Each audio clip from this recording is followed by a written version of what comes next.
রানার ছুটেছে তাই ঝুমঝুম ঘণ্টা বাজছে রাতে। হ্যাঁ, হেমন্ত মুখোপাধ্যায়ের গলায় আমরা এই গানটা কম বেশি সবাই শুনেছি, ছোট কিংবা বড় কিংবা বয়স্ক সবাই। এই রানার, কে ছিল এই রানার, কেমন ছিল এদের জীবনী? হ্যাঁ, অনেক সংগ্রাম, অনেক কঠিন, অনেক কঠোর ছিল এদের জীবন। সেই রকমই এক রানার আজকে গল্প শুনব।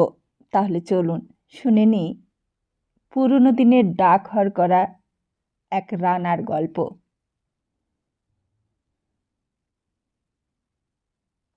গ্রামের ছেলে হরিপদ। জীবনটা সহজ ছিল না। ছোটবেলায় বাবা মারা যাওয়ায় মা অসুস্থ হওয়াতে সংসার চালাতে বেশ ছোট বয়স থেকেই এই কাজ সে নিয়েছিল।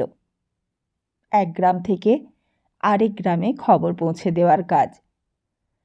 তার কাজ শুধু চিঠি পৌঁছে দেওয়াই নয়, কখনো সুখবর, কখনো দুঃসংবাদ, কখনো বিয়ের নিমন্ত্রণ, আবার কখনো মৃত্যু সংবাদ। সবই সে নিজের পায়ে হেঁটে হেঁটে পৌঁছে দিত। গ্রামের বৃদ্ধারা বলতো, ডাকঘর না থাকলেও রানার আছে, আর এই রানারই আমাদের ভরসা, গ্রামের ভরসা। একদিন জমিদার বাড়ির থেকে তাকে ডাকা হলো। জমিদারের মেয়ে কমলা খুব অসুস্থ। তার স্বামী দূরের গ্রামে থাকে। কমলার কাঁপা হাতে লেখা একটি চিঠি তুলে দিলেন জমিদার। হরিপদ, এই চিঠিটা কাল সূর্য ওঠার আগেই পৌঁছতে হবে, দেরি হলে আর সময় পাবে না। হরিপদ বুঝে গেল এটা শুধু চিঠি নয়, এটা হয়তো শেষ দেখা, শেষ কথা বলা। সেই চিঠিটা বুকে গুঁজে নিল সে। তার মায়ের কথা মনে পড়ল। বাবা, মানুষের কাজে যেন কখনো দেরি করিস না। পথটা সহজ ছিল না। প্রথমে কাদামাটির রাস্তা, তারপর ঘন জঙ্গল, তারপর নদী পার হওয়া। হঠাৎই জঙ্গলের মধ্যে বৃষ্টি নামল। পথ পিচ্ছল হয়ে গেল। পা পিছলে পড়ল হরিপদ। হাঁটুর থেকে রক্ত বেরোল। কিন্তু সে উঠে দাঁড়ালো। নিজেকে বলল, আমি যদি থামি, কারোর জীবন থেমে যাবে। আমাকে চলতেই হবে। নদীর ধারে এসে দেখল নৌকো নেই, ঘাট ফাঁকা। সে জোরে ডাকল, ও মাঝি, মাঝি।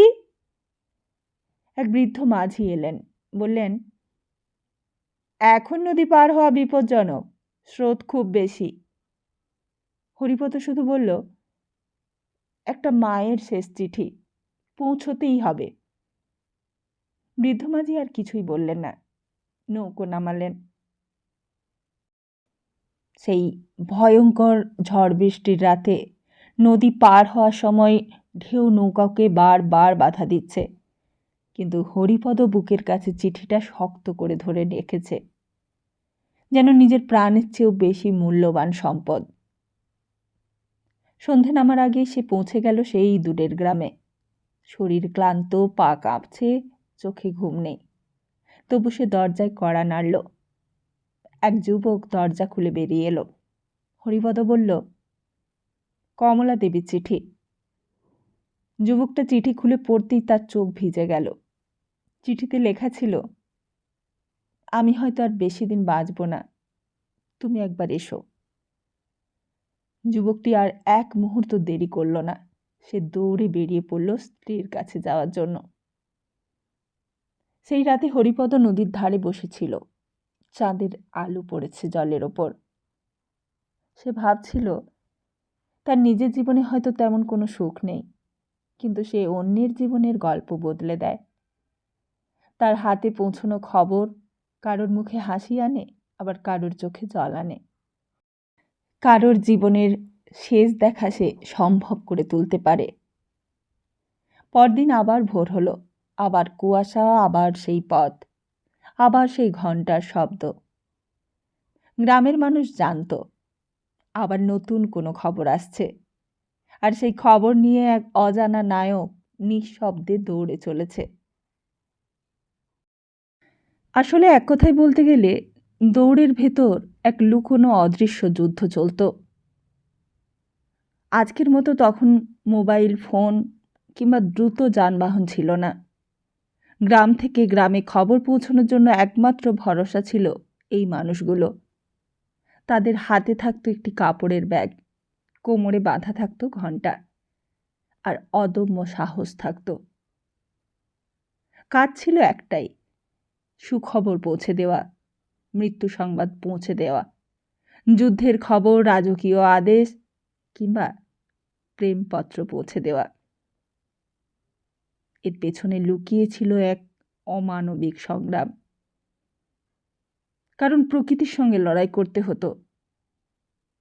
সেই দিনকার প্রকৃতি আজকের দিনের মতো এত সহজ হতো না। বর্ষার দিনে নদী ফুলে উঠত, ঝড়ের রাতে বজ্রপাত হতো, গরমে মাটির পথ পুড়ে যেত। তবুও ডাক হরকরারা থামত না।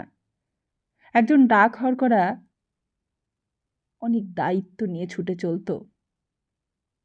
তাদের মনে ভয় থাকতে নেই, কারণ তারা ভাবত কেউ তাদের পথ চেয়ে বসে আছে। আর সবচেয়ে বড় দুঃখ ছিল তারা অন্যের সুখ দুঃখ পৌঁছে দিত, কিন্তু নিজের পরিবারের পাশে থাকতে পারত না। হরিপদের নিজের মেয়ে একদিন অসুস্থ হয়ে পড়ল, কিন্তু সে তখন দূরের গ্রামে চিঠি পৌঁছতেই ব্যস্ত। ফিরে এসে দেখল তার মেয়েটি আর বেঁচে নেই। সেই হরিপদ প্রথমবার সেই দিন ভেঙে পড়েছিল, কিন্তু পরদিন আবার সে দৌড়েছিল, কারণ সে মনে করত এটাই ছিল তার কর্তব্য। কেউ তাদের নাম জানত না, ইতিহাসে তাদের কথা কোথাও লেখা নেই, তাদের কোনো মূর্তি গড়া নেই, কোনো পদক নেই। তবুও তারা মানুষের মধ্যে বেঁচেছিল, এক দেশের রক্ত সঞ্চালন, মানুষের যোগাযোগের সেতু। আজ যখন আমরা এক মুহূর্তে খবর পাঠাতে পারি, তখন হয়তো আমরা ভুলে যাই একসময় কেউ একজন নিজের জীবন বাজি রেখে আমাদের খবর পৌঁছে দিত। পুরনো দিনের ডাক হরকরা, যাদের প্রতিটি দৌড় ছিল এক একটা যুদ্ধ, এক একটা সংগ্রাম, এক একটা নিঃশব্দ বীরত্ব গাথা।